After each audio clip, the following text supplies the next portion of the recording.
Walid bin Mughirah itulah orang yang pertama punya ide kalau masuk masjid atau masuk Masjidil Haram itu tidak boleh pakai sendal. Dia yang pertama. Bahkan ketika minuman keras itu menyatakan dia haram, ketika anaknya kemudian mencoba minum minuman keras, dipukul anaknya itu oleh dia. Kapal yang besar dibeli dan dibongkar, kayunya kemudian digunakan untuk membangun Ka'bah tadi, dan itu uangnya dari sakunya sendiri. Saya yang paling berhak untuk mendapatkan Quran itu. Kenapa? Muhammad bukan siapa-siapa. Dia bukan orang terkenal, dia bukan orang kaya, dia bukan ahli sihir, bahkan dia tidak paham baca dan tulis. Kenapa Quran itu tidak diberikan kepada kami? Masalah kakum fi saqar. Orang ini nanti ditempatkan oleh Allah di neraka Saqar. Bismillahirrahmanirrahim. Uhaikum tahiyatan islamiyah, tahiyatan mubarakan min indillahi wa huwa rabbuna a'la. Assalamualaikum warahmatullahi wabarakatuh.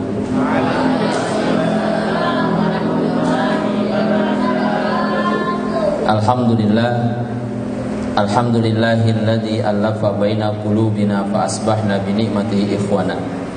Asyhadu an la ilaha illallah wahdahu la syarikalah wa asyhadu anna Muhammadan abduhu wa rasuluhu la nabiyya wa la rasula ba'da. Allahumma salli wa sallim wa barik ala Muhammadin wa ala alihi wa ashabihi wa man tabi'ahum bi ihsani ila yaumil qiyamah. Allahumma inna nas'aluka hubbaka wa hubba man yuhibbuka wa hubba amalin yuqarribuna ila hubbika. Allahumma la sahla illa ma ja'altahu sahla wa anta taj'alul hazna idza syi'ta sahla. Shadaqallahul azim wa shadaqa rasul karim wa nahnu insyaallah ma'asyahidin. Hadirin ma'asyiral muslimin, jamaah yang dirahmati Allah Subhanahu wa taala. Wabil khusus yang sama-sama kita hormati para dewan pengurus, ketua pengurus Ustadzul Haryo Adi, kemudian hadir di tengah-tengah kita juga sekretaris yayasan Ustadz Agus Sohani, kemudian alhamdulillah hadir juga di sini segenap tim manajemen dari Laz Cilacap di bawah Pak Maryanto dan teman-teman selaku manajer, dan alhamdulillah juga hadir di tengah-tengah kita penanggung jawab dari Rumah Yatim Cilacap bersama dengan anak sekalian. Kita bersyukur kepada Allah Subhanahu wa taala, pagi hari ini kita semuanya diberikan kenikmatan. Nikmat yang tiada tara, karena Allah memberikan situasi dan kondisi yang jauh lebih baik dibandingkan beberapa tahun yang lalu. Kalau seandainya tahun yang lalu kita kalau kumpul di gedung ini, yang kita manfaatkan adalah garasi. Mobil harus keluar dulu, motor harus keluar dulu, berdampingan samping kanan samping kiri dengan berkas-berkas yang begitu banyak. Hari ini Allah telah memberikan kenikmatan kepada kita dengan situasi yang insya Allah tempatnya lebih lapang, tempatnya lebih nyaman, dan mudah-mudahan ketika ini diberikan adalah tanda bahwasannya Allah Subhanahu wa taala memberikan kenikmatan kepada kita yang banyak ini. Itu merupakan tanda bahwasannya Allah lagi menguji dan menyayangi kita. Maka bagaimana penyikapannya? Penyikapannya adalah dengan syukur. Syukur itu bagaimana? Syukur itu disikapi dengan 3 hal. 1, syukur itu kita harus mengakui dalam hati kita. Kita akui sebenar-benarnya dalam hati kita bahwasannya ya Allah, ini adalah nikmat yang tiada tara yang Kau berikan kepada kami. Yakin, seyakin-yakinnya hati kita menyatakan itu terhadap nikmat ini. Nah, cuman kan meyakini dalam hati kan tidak tahu ya, tersembunyi. Maka kemudian yang kedua apa? Syukur yang kedua itu adalah terlihat dan harus diucapkan dengan lisan. Maka saat dalam hati kita meyakini terhadap kenikmatan ini sudah, maka yang kedua, syukur itu diucapkan oleh kita dengan mengucapkan kalimat Alhamdulillah. Cuman orang Indonesia kan kalau ngomongin alhamdulillah itu nadanya menunjukkan kondisi hatinya. Coba kalau sekarang yang ngomong orang alhamdulillah ditanya, kemudian ngomongannya alhamdulillah itu nadanya menunjukkan kondisinya. Contoh Mbak Ika. Mbak Ika tak tanya gitu.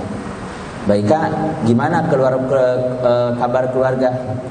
Alhamdulillah Ustaz lah. Nah, kalau alhamdulillah nadanya alhamdulillah itu nadanya kira-kira lagi kesulitan apa lagi bahagia? Kalau alhamdulillahnya kayak gitu, kayak lagi sulit. Nek nada alhamdulillah gitu, alhamdulillah. Nah gitu ada alhamdulillah gitu. Tetapi kalau yang kedua kemudian ada orang yang mengucapkan alhamdulillahnya lagi nih. Gimana kabarnya? Ya Allah, alhamdulillah. Itu menunjukkan apa? Mungkin baru dapat rezeki, nomplok ya, sehingga alhamdulillah seperti itu. Tetapi kemudian ada yang alhamdulillah betul, kemudian hati kadang-kadang apa? Ucapannya tidak terungkap, tapi kemudian wajahnya sudah menunjukkan kalimat tadi, alhamdulillah. Itu adalah bentuk daripada syukur. Jadi satu, diyakini dengan hati, yang kedua diucapkan dengan lisan. Cukup sampai di sana? Enggak. Ada kemudian sikap yang ketiga bentuk dari syukur itu. Lihat apa? Nih, amal daripada anggota tubuh kita harus menunjukkan orang yang bersyukur. Jadi amal tubuhnya itu harus menunjukkan orang yang bersyukur. Mungkin kalau orang yang bersyukur itu mimik wajahnya kemudian berubah, ya. Jangan kemudian bersyukur tapi wajahnya jemedut, itu bukan syukur itu ya. Maka lihat, ada satu kisah ini bagian daripada bersyukur yang diceritakan itu. Hari ini gedung ini berapa lantai tadi? 3 lantai ya? 4 lantai? Alhamdulillah enggak? Oh alhamdulillah kita 4 lantai. Lantainya 2 lantai, 3 lantai. lantai atas. Oh, lantai atas lagi ya. Sedikit tapi ya sudah, pokoknya kita bersyukur kayak gitu ya dengan itu. Tetapi mohon maaf, kita ketika supaya bisa bersyukur, teman-teman di lembaga amil zakat, mohon maaf, urusan dunia harus lihatnya kemana? Ke bawah. Nih, jadi teman-teman yang menjadi staf di kantor LAS itu supaya bersyukur ketika masuk gedung ini, maka yang harus dilihat adalah gedung rumah yatim 2. Kayak Mang Roni, gue bersyukur ke sini karena merasakan kantor di sana. Jadi lihatnya kemana? Gedung rumah yatim 2. Kenapa? Ya rumah yatim 2 begitu. Jadi kita bersyukur, insya Allah begitu. Tetapi kalau kemudian Pak Adi melihat gedung ini, tetapi yang dilihat, mohon maaf ya, yang dilihat adalah head office-nya RU4, ya orang bersyukur. Terus gede, lantainya kayak gitu, nggak bersyukur. Maka itu, maka besar kecil itu yang penting apa? Sikapnya. Maka subhanallah, ketika ada satu kisah yang luar biasa, saya mendapatkan satu kisah yang luar biasa. Ada 2 orang, suami istri sama anaknya 1. Dia jalan-jalan belanja, keluar dari sebuah supermarket dengan membawa teng-tengan yang luar biasa. Di depan itu kemudian ada 2 orang perempuan, ibunya dan anaknya yang meminta-minta, kemudian nyodong uang. Maka si istrinya membuka dompet, dan di dompet itu ternyata ada uang 100.000, ada uang 50.000, ada uang 10.000, dan ada uang 1.000. Kira-kira nih menurut yang hadir di sini, si ibu itu mengeluarkan uangnya yang berapa? Pilihan tadi, 100.000, 50.000, 10.000, 1.000. Yang dikasihkan ke yang pengemis kira-kira yang berapa? Kalau yang kasih 1.000 berarti pengalamannya sama itu. Betul, dia kemudian mengasihkan apa? Yang 1.000. Ketika dikasihkan 1.000 itu, mohon maaf, pengemis ini kemudian balik lagi. Dia diterima uang itu, tapi kemudian dia bilang apa? Dia bilang kepada orang itu dengan menunjukkan tangannya, telunjuknya ke mulutnya, menyatakan bahwasanya tolong ditambahin, tolong ditambahin. Kenapa? Dia butuh makan. Tetapi si ibu ini yang belanja dengan teng-tengan tadi, ketika diminta tambahan itu dia bilang apa? Enggak, cukup, saya enggak ngasih lagi. Ketika dia bilang gak ngasih lagi, dia berjalan ke bakul gorengan dan dia beli kemudian di bakul gorengan itu yang kemudian tidak sedikit. Suaminya kemana? Suaminya pergi kemudian ke ATM, dan dia kemudian ngambil uang di ATM dan penuhlah dompetnya itu. Ketika beliau keluar dari ATM itu, ketemu lagi dengan pengemis yang tadi, dan dia kemudian meminta lagi kepada siapa? Suaminya. Maka si suaminya ini ketika keluar, diambilnya ada uang 10.000 dompetnya, dikasihkanlah uang 10.000 itu. Dan lihat, ketika uang itu dikasihkan 10.000, apa yang keluar dari lisannya?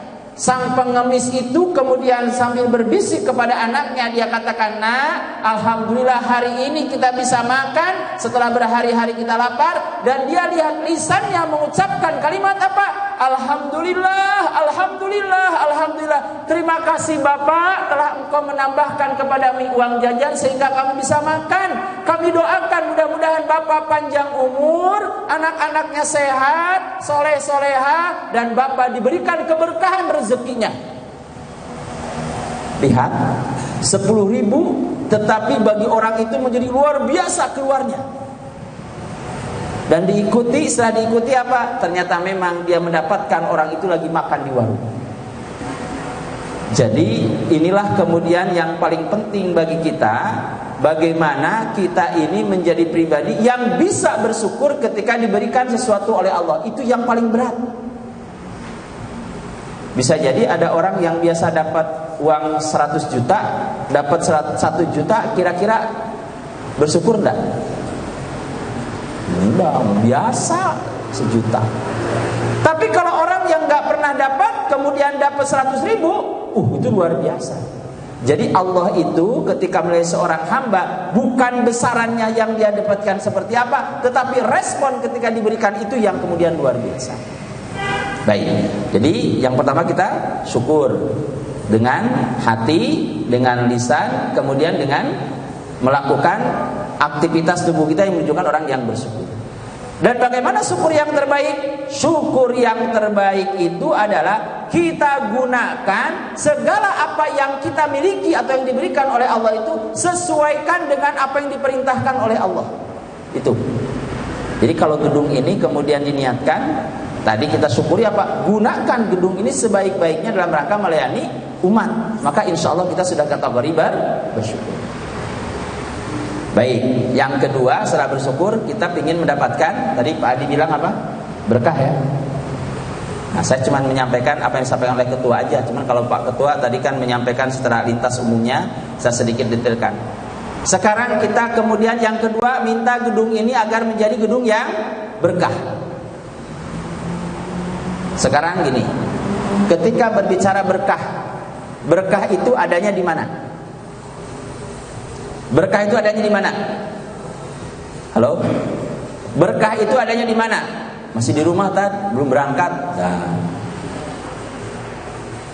Berkah itu adanya di mana? Dan berkah itu ternyata ada sesuatu yang kita minta.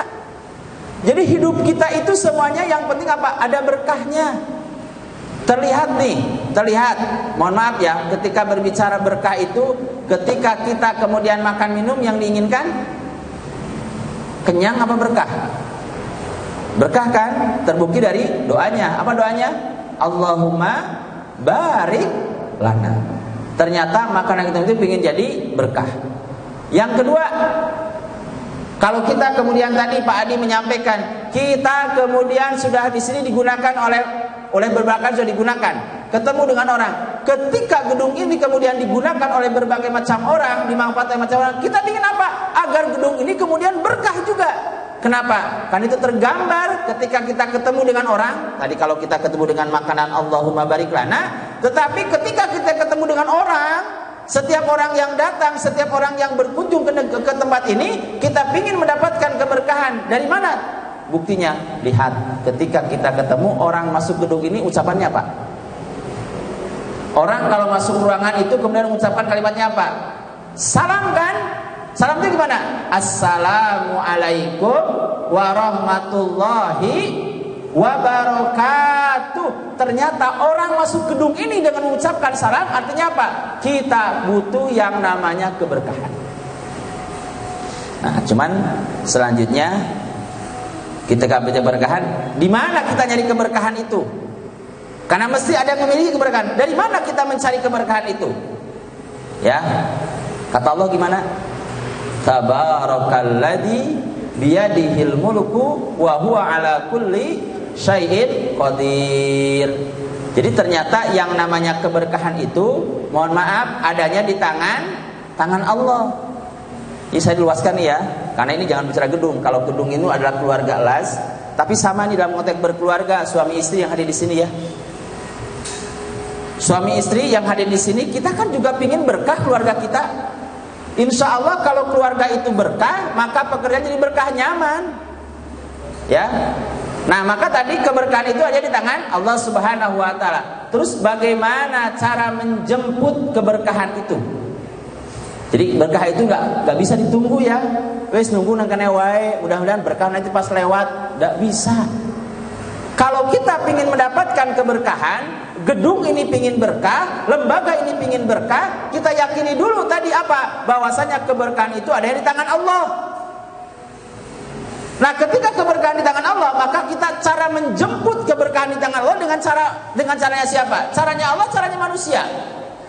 Harus dengan caranya Allah.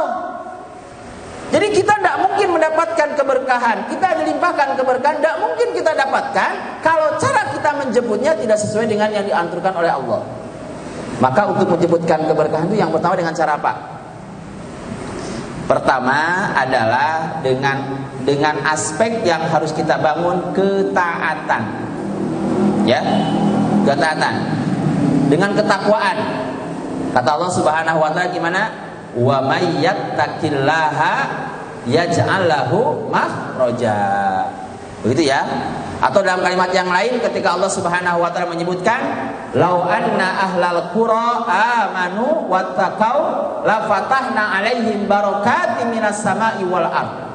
Jadi kalau gedung ini ingin diberikan keberkahan, kalau kemudian lembaga ini ingin diberikan keberkahan, syaratnya apa? Kata Allah tadi, lau anna ahlul qura. Kalau ahlul qura dikatakan kemudian penduduk sebuah negeri, kalau kemudian disempitkan adalah keluarga besar lembaga Amin Zakat Cilacap, maka kalau seandainya lembaga Amin Zakat itu Cilacap mau berkah, maka orang-orang yang di dalamnya harus gimana? Amanu wattaqau, harus memiliki iman dan ketakwaan. Jadi mohon maaf ya, iman itu nggak boleh lepas. Boleh tadi kalau Pak Adi bilang informasinya di pojok sana katanya ada yang menunggu. Bener nggak yang nungguin? Pojok mana Pak Adi? Sana apa sana? Wih, surah ngerti lah pojok mana. Yang nunggu di sana. Yang nunggu di sana. Oh bagus, berarti kalau Pak Marianto yang kono sih nunggu. Bagaimana? Ini iman. Jadi kalau pakai iman bagaimana? Ketika kemudian menjadi pakai iman, maka kemudian yang itu kita bagaimana? Oh ya sudah. Kenapa? Karena memang ada makhluk yang lain yang tidak kelihatan selain manusia, yaitu bangsa jin. Tinggal selanjutnya jin itu betah apa orang yang kene? Jin kira-kira sing apik orang betah apa? Betah itu tergantung bagaimana penghuninya. Nek penghuninya senang yang ngerumpi, ngobrolin sing ora apik, nah itu insya Allah jinnya tambah betah. Tapi kalau kemudian mungkin di sini wis panas, kira waktu sholat wis pada bubar, maca Quran, insya Allah. Jadi yang pertama apa? Iman ya. Dan iman itu, mohon maaf Bapak Ibu sekalian, iman itu sesuatu yang harus kita wariskan. Pak Hamdan ini memiliki amanah yang tidak sedikit ini. Kita juga lembaga zakat juga punya amanah tidak sedikit. Anak-anak ini nih, ya anak-anak ini udah dititipkan 100% kepada kita. Maka penekanannya apa? Iman gak boleh lepas dari diri kita. Jadi ini saya kisahkan ya, betapa orang itu sebaik apapun itu orang, sebesar apapun kebaikan orang, kalau gak punya iman gak bermakna apapun itu. Kisah, mohon maaf, ada kisah kemudian yang namanya sosok Walid bin Mughirah. Siapa dia? Walid bin Mughirah ini bukan orang sembarangan loh. Walid bin Mughirah itu adalah orang yang pertama memiliki ide dan gagasan, seandainya kemudian masuk ke masjid itu harus buka sendal. Dulu Ka'bah itu kalau masuk ke Masjidil Haram itu, ke Ka'bah itu ya orang pakai sendal biasa. Dan yang pertama, ini sebelum Islam datang, Walid bin Mughirah itulah orang yang pertama punya ide kalau masuk masjid atau masuk Masjidil Haram itu tidak boleh pakai sendal. Dia yang pertama. Yang kedua, dia juga yang kemudian sebelum Islam datang, dia yang memiliki pemahaman dan menyampaikan kepada masyarakat pada waktu itu bahwasannya minuman keras itu haram. Dia luar biasa, haram. Islam belum datang, tapi dia sudah katakan minuman keras itu haram. Bahkan ketika minuman keras itu menyatakan dia haram, ketika anaknya kemudian mencoba minum minuman keras, dipukul anaknya itu oleh dia. Ini jasanya. Yang ketiga, jasa dia apa? Yang ketiga, jasa dia dengan Ka'bah. Ka'bah itu dulu nggak ada tutupnya. Ka'bah itu dulu nggak ada kelambunya.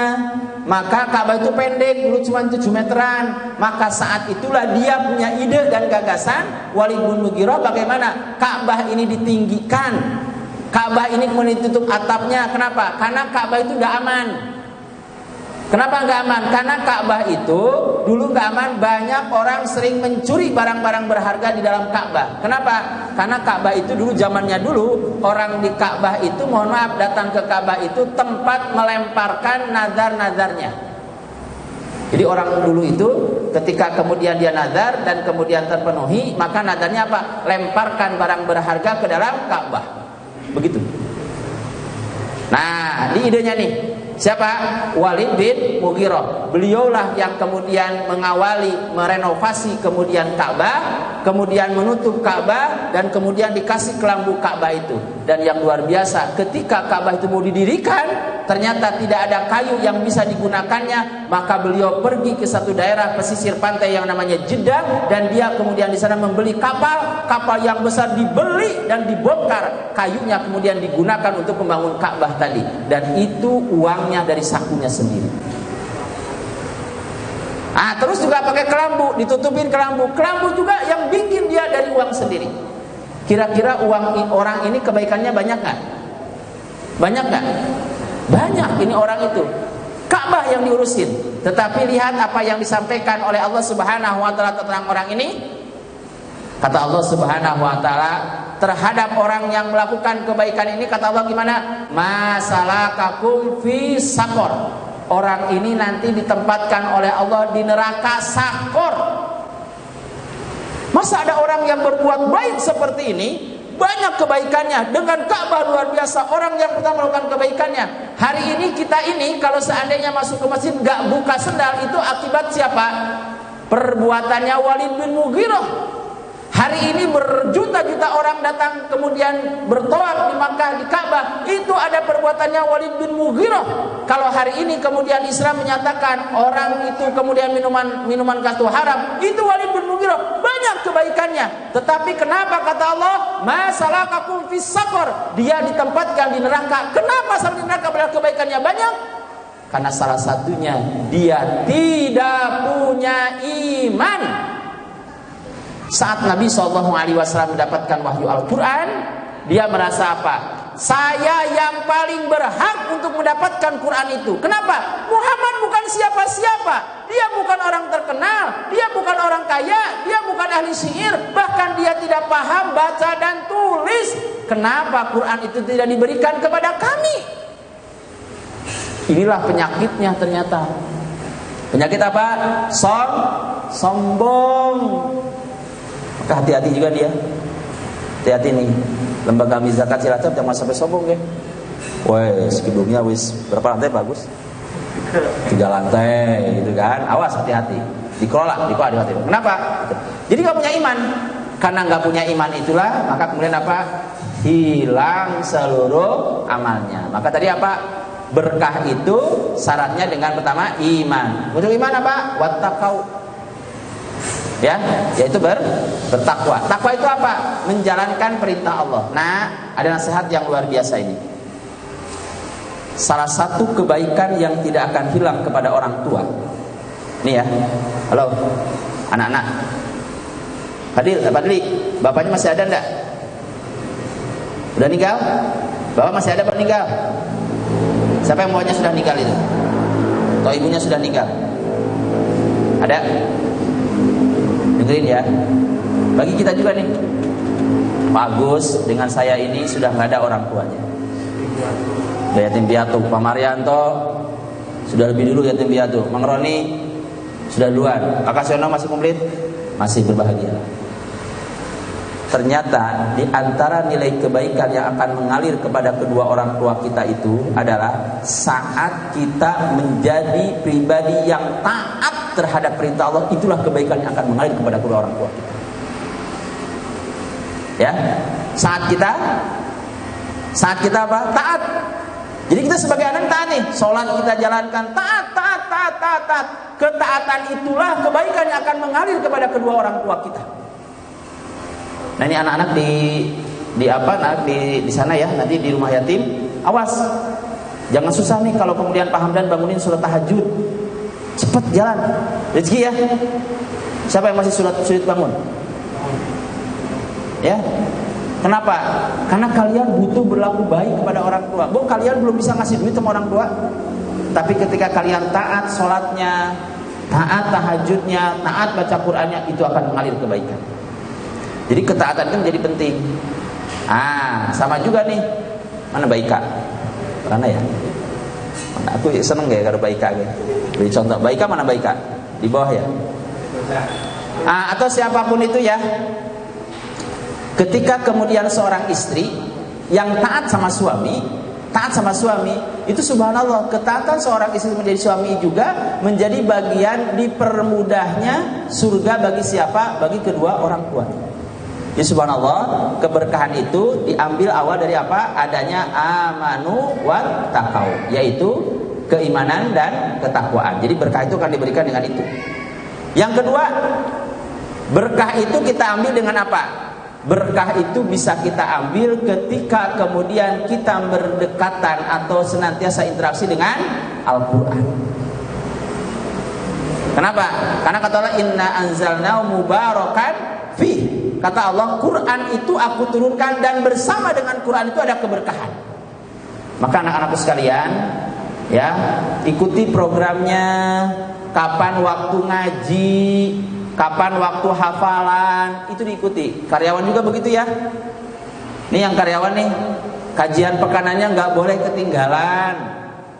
Ya, Mas Sungkowo, pokoknya jangan sampai karena kesibukan edit kemudian menjadi alasan untuk tidak ikut kajian pekanan. Ya, itu Pak Marianto nanti ditegur loh. Kalau ternyata kajian pekannya orang hadir dengan alasan wah ngedit gitu kan. Kenapa? Karena bukan semata-mata kita ingin mendapatkan keberkahan keluarga kita. Dan keberkahan itu dengan cara apa? Dekatkan diri dengan Al-Quran. Karena kata Allah, Quran itu diberikan keberkahan di dalamnya. Ya, nah, maka mudah-mudahan gedung ini tadi kita sudah memulai penggunaan gedung ini resmi, dan tadi kita buka dengan membaca Al-Quran, dan dengan kedua adalah dengan Asmaul Husna. Kenapa? Walillahil Asmaul Husna fad'u. Memang Allah itu kemudian memiliki nama-nama yang baik, maka mintalah dengan Asmaul Husna tadi. Jadi anak-anak ini luar biasa ya. Jadi kalau kita sudah Asmaul Husna 99, kalau bisa tafadhol. Tapi kalau enggak, minimal yang kita butuhkan apa? Pokoknya masuk ke geraha pemberdayaan umat. Mudah-mudahan nanti kita tidak usah lama-lama lah ya. Kapan Pak Marianto harap diresmikan gedung apa Pondok Putrinya? 2022 atau 2023? 2023 cukup lah ya. Ya, bismillah, kita doa di sini mudah-mudahan Maret 2023 peresmian gedung Putri Rumah Yatim Cilacap. Ya, begitu ya. Di situ dulu nih. Nanti Pak Marianto kan yang menganggarkan, nanti pengurus kemudian yang menyetujui, nah pengawas bagian mengamini. Kan jalannya enak gitu. Ya kan? Tetapi kita semuanya butuh dokumentasi, maka ada bagian dokumentasinya seperti itu. Doanya siapa? Anak-anak semuanya. Jadi kita bersinergi semuanya sehingga menjadi kekuatan yang luar biasa. Tidak ada satu celah kecuali kita meminta kepada Allah Subhanahu wa taala. Baik, saya kira itu mungkin yang disampaikan sedikit pada kesempatan hari ini. Mudah-mudahan apa yang disampaikan menjadi manfaat bagi kita semuanya. Mohon maaf apabila dalam hal yang disampaikan ada kurang yang berkenan di hati Bapak sekalian, Ibu sekalian, dan anak sekalian. Dan mudah-mudahan Allah Subhanahu wa taala senantiasa membersamai dan melindungi kita dalam melaksanakan amanah-amanah dari masyarakat ini. Subhanakallahumma wa bihamdika asyhadu an la ilaha illa anta astaghfiruka wa atubu ilaik. Wa akhiran assalamualaikum warahmatullahi wabarakatuh.